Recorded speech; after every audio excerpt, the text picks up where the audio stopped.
Welcome to the Star Zone. I'm Patty Spagnolo. From resource fairs geared towards our students to arts and entertainment aimed to connect with our community, Lansing Community College hosts many events throughout the year, and the Star Zone gives you a rundown on what's on the way, where it's happening, and how you can get into the zone at LCC. Welcome, everyone. Hey, thanks for stopping in. My guest on today's show is Jill Reglin. Jill is a professor in the English department at Lansing Community College, where she also serves as a faculty writing center coordinator. She is beginning her 27th year at the college. As a graduate student at Michigan State University, she worked in the MSU Writing Center during its first year of operation in 1992. She is credited as having founded the Michigan Writing Centers Association, which is now celebrating the 30th year of its statewide Ideas Exchange Conference. Welcome to the show, Jill. Thank you very much. Thanks for having me. One of the things I love about hosting this program is that I so often find hidden gems. And after researching your association for a bit, I'm like, my goodness, there is a lot going on. So let's just kind of dive into your activities. It says that you began in 1992. Can you explain a little bit about what you were seeing that sparked this need? Yes, absolutely. It's funny because I am credited as having started the Michigan Writing Centers Association when, in fact, it wasn't any real big deal at the time. The Michigan State Writing Center was brand new, and writing centers as a whole were not a new concept, but not something that we didn't really know how many post-secondary institutions in the state had them at the time. So a couple of other graduate students and I started talking one day and wondering, like if Michigan State's just starting a writing center, who else has gone before us? We knew that U of M Flint had one and had for some time, but we didn't really know much else. So we asked our writing center director, is it okay if we start just calling all the post-secondary institutions to get information about who has a writing center, what kind of support they offer? And she said, sure, go for it. She was glad we were taking some initiative. So it was a group of us that started doing that. And so we contacted all of the colleges and universities, and then we put together a print directory of contact information for everyone, and that turned into a day-long special interest group meeting that we had in 1994 at the Michigan Council of Teachers of English conference, and out of that grew the Michigan Writing Centers project. We obtained a grant from Michigan State to host the Michigan Writing Centers Project Summer Invitational Institute that following year, and then out of that grew the Michigan Writing Centers Association. Well, from looking at the schools that have hosted the sessions, you have quite a following. And I'm thinking, what was the need? Like, what are you seeing students come in to college level that don't have college level writing? The need was multifaceted, I guess. There was people were talking at the time, still inventing what a writing center would be and do, and the whole idea of a writing center. And a lot of the a lot of people thought at the time, and still do, that it was a remedial center for people whose English abilities, writing experience wasn't up to snuff for college performance.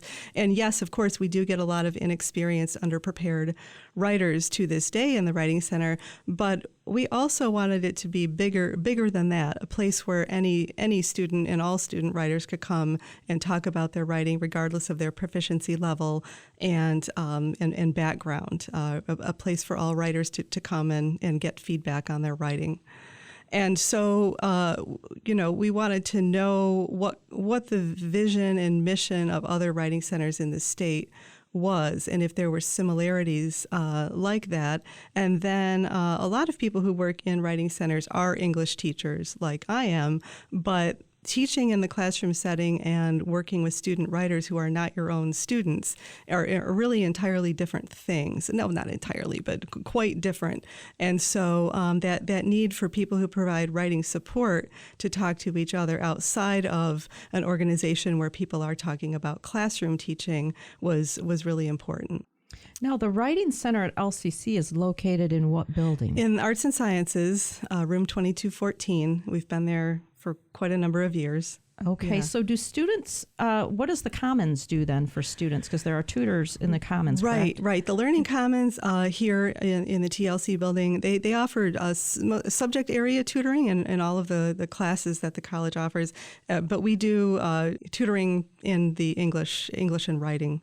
So we refer students back and forth all the time. Okay. Yes. Right. Yeah. Super. We're actually housed in the English department. The Writing Center is currently. Okay. Yes. And then, do you see, I know you said that it's not really thought of as like a remedial type of thing, but do you see a lot of students where English is a second language? We do get a fair number of students whose native language is something other than English. Yes. And that requires a special kind of support as well. I mean, there's a broad range of English proficiencies, that we see. But yes, absolutely. What did some of your colleagues share about some of that? Like what they're seeing in students? What are some techniques or help that students have needed? Yes. Oftentimes when teachers get written assignments from students with different language backgrounds, they feel overwhelmed about how to respond and what to respond to and what the priorities should be. And so we have learned through some of our ESOL colleagues at the college to really focus on content, on the clear. If the message is clear, don't worry so much about some of the smaller things like articles and prepositions and some of the things that people may or may not learn after speaking English as a second language for many, many years. And if the message is not clear, that's kind of where we tend to focus. And working with a writer one-on-one, you can ask questions like, what did you mean here? Or is this what you're saying here? And then helping them kind of, reword that in a manner that's more clear. A lot of non-native speakers will use like Google Translate or something like that sometimes, and things get lost in translation, of course, or it inserts words that are kind of awkward or not quite probably what the person wanted to say. And so that is one of the approaches that we've learned to take. And then we also look for patterns of error in the writing rather than nitpicking every little thing. If we see a pattern emerge where verb tense is an issue throughout, we'll kind of start with something like that and help the writer recognize their own patterns so that they can become more independent over time in correcting them themselves. Okay. Great. I'm sure that's super helpful. Do you do any like formatting work with students? Like, hey, this is when you need to have a note or a. We do a lot of that. A lot of people now come in with their laptops and they're writing in Google Docs or Word or something like that, and do need assistance with formatting, including citing sources and all of those things. So absolutely, that's become more and more of a part of what we do. Well, bless you for that important work, because writing, sometimes I feel like writing makes you or breaks you in a profession. It can, yes. Yes. This work that you're doing, I mean, for students, a lot of us out here that have already been students could still use refreshers, and Sure. So it's not an easy topic by any means. Switching back to your association, I was looking at your website, which is MiWCA.org, and I was looking through your goals. Do you want to maybe talk a little bit about the goals of the association? And then also, is there an overarching goal for it all? So yes, the Michigan Writing Center's Project Summer Invitational Institute that I mentioned a while back was based on the National Writing Project model, which is teachers teaching teachers, and we kind of took that and put a sort of a writing center spin on it. So it's people who work in writing centers sharing resources and teaching each other what we do to support writers within our own institutions, and that institutional context is everything. I mean, there are some shared philosophies and pedagogies, but what writing support looks like at Aquinas College versus Henry Ford College, Michigan State, LCC, it differs. And so we get a lot of ideas from each other about, things that we could try here or how things are working at different institutions that, that we weren't really aware of before. So the conference is called, we don't really call it a conference, we call it an ideas exchange, because that's what it always always has been, people talking about how they do things within their institutions. In talking about your ideas exchange, I've noticed that most of them, I was looking at your past history, and most of them have a theme attached to them. Yes. Is there one that stands out that maybe you benefited the most from the conversations with your colleagues? Wow. I was looking at the history myself this morning and reminded that LCC hosted this conference in its 10th year and in its 20th year, and now we're hosting it in its 30th year. And I just thought back to what all has changed since then. And a couple of years ago, it was still in the throes of the pandemic. It wasn't really an Ideas Exchange conference that year, but we got together at Hawk Island Park, a bunch of people who would ordinarily come to this conference, and just had food brought in and just kind of had a picnic. And everyone at the time was really, really worried about what the future of academia, writing centers was going to look like as we started to crawl our way out of the pandemic. We didn't even know how many people would come to the picnic. It was a cold, rainy day. We ended up with a good number of people there. But ironically enough, that one really kind of stands out to me because we didn't have topics or themes. We all just kind of rolled up our sleeves and talked about some of our concerns and some of our worries, and found out that we had a lot of commonality there, and so that kind of got the ball rolling again. That has gone down in the history of the organization as the Hawk Island Hootenanny. I love it. Writing Center director at Grand Valley State University came up with that, and that is what it will probably always be remembered as. But it kind of laid the groundwork for us to start hosting the formal conferences again. We had our first Ideas Exchange at Grand Valley last fall, and then LCC signed up to do it this year. And our conference theme this year, as you might have seen on our website, is People, Places, and Things, reassessing our post-pandemic writing centers. So we've got kind of a noun theme going this year. But we realize that people are going to be reassessing our post-pandemic writing centers for many years into the future. And so we wanted to look at what has forever changed, and what has been learned along the way, what has been lost, and what new opportunities are on the horizon. Because I think we're all coming out of this with all kinds of thoughts and feelings about a great variety of things moving forward. So we've learned, as everyone else in education has, what we could do well without all being physically present in the same place. This is what forced us to start offering online real-time support appointments for students, which we will continue to do for the foreseeable future, and also what pushed us to start offering asynchronous email feedback to students. And so we've really kind of, in our Writing Center, broadened our offerings to students. It's not just two people sitting at a table in the physical confines of the Writing Center anymore, as it had been for many years. And other writing centers across the state have done some very interesting things and seen new opportunities arise as well. I really like that you called it your teaching the teacher sort of thing. I think you said that, but it's a professional development opportunity. Yes. For professionals. Yes, it is. Yeah, the conference is, I would say probably 80% of the attendees are peer tutors, peer writing assistants, people who work directly with the student writers, and as well as professional writing assistants, graduate student writing assistants. But maybe 20% of us who come are writing center coordinators, writing center directors, and so it's, and a lot of those people are ones who've been involved in the organization since the very beginning. We have a long history with each other. So there's a couple different levels of professional development going on there.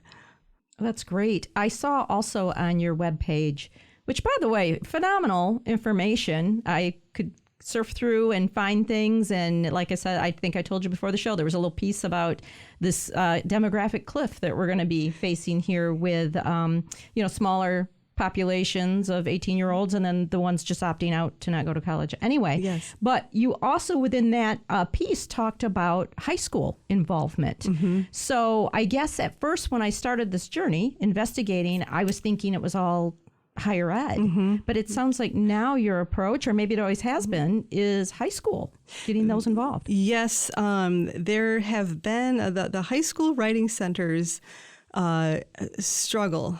We see them emerge and really develop some great things. And high school writing assistants and their directors will come to the conference in droves some years, and then other years they really don't have a presence much at all. And we would like to see more high school writing centers. Because there have been some really successful models historically within our state, but they usually succeed when there is a high school teacher who knows what a writing center is, who has worked in one, who really wants one in their high school, is given some kind of a release assignment from teaching or something to get it going, and they usually succeed when that person has a university partner nearby that they can work with to help grow and train their staff. And so, and when that key person then leaves, the writing center at that high school tends to fizzle. So we don't have, we actually looked, we updated our membership directory, and we went through the whole process again last winter of calling all the post-secondary institutions, calling, emailing, whatever we did, just to make sure that our directory information was correct. And we really spent a lot of time looking for high school writing centers as well. And there are not very many, if any, really that have survived and thrived during the pandemic. So that is kind of an unfortunate thing that we've seen. But I think they will reemerge in the next few years. But it's really great when people get involved in writing centers in high schools. They come to college already knowing what that is, and we've actually been able to hire a few peer tutors who've had that background ourselves over the years. Oh, great! So, what about? I'm curious to know what writing professionals feel about ChatGPT. Oh, yes. ChatGTP. I knew I was going to say it wrong. Yeah. It's, the thinking and feeling about that, I think we're all over the map. I mean, we've seen so many emerging technologies, in the years that I've been teaching. We were afraid when students had access to word processing and spell check, and then when they could do research on the internet, how are these things going to change their writing, and bad things are going to happen. And so, of course, we've learned over the years that if students are taught how to use those tools well, they can really enhance their written work, which is really obvious to all of us.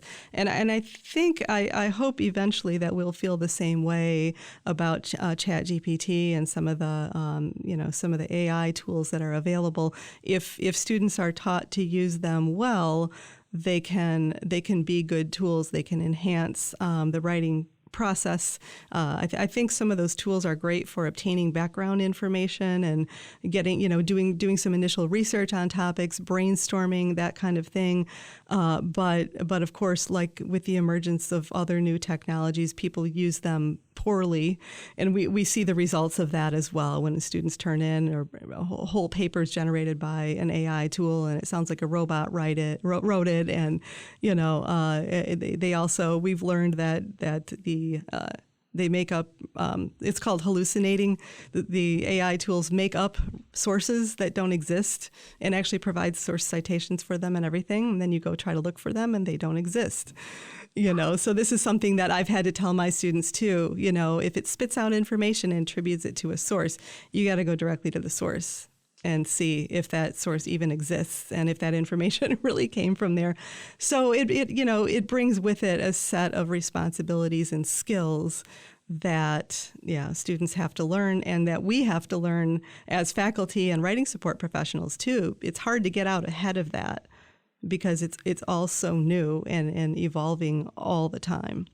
Well, that's huge. I never even thought about the sourcing, that it could be like a ghost. Yes. It's not real. And then fascinating, actually. Yes. Wow. Because, I was thinking in my mind when I wrote that question, I was like autocorrect. I think it's caused people to be not good spellers. Yeah. And spelling is like a big thing for me. And right. I'm like, oh my goodness. So. Yeah. It's it's a powerful tool if used responsibly, I guess, as I would say about all of the other emerging technologies we've seen over the many decades.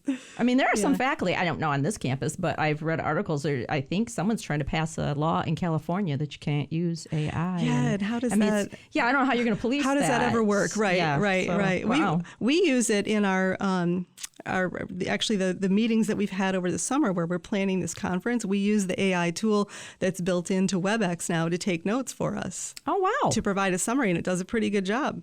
Well, good for you. Oh, my gosh. It's nice to see that, no one's running from it, because I don't think you can. Right. It's here So, and it's here to stay. And Yeah. you can't just tell people not to use it, because if people don't like what you're telling them, they're going to find a way to work around it. Right. What is your advice to students who feel apprehensive about their writing abilities, or they just kind of stare at a blank page? What are they supposed to do? Yes. It's when students come into the Writing Center and sit down with someone, they're often nervous and nervous about sharing their writing with someone else, no matter how good they might have been told they are at writing.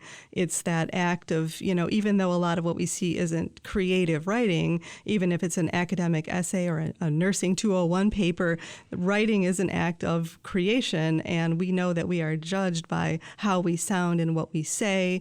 And so even the students who you'd think would be very confident usually are not. And so one of the first things they often say to our writing assistants is, I'm not a very good writer. This isn't very good. It's a rough draft. They issue all of these disclaimers.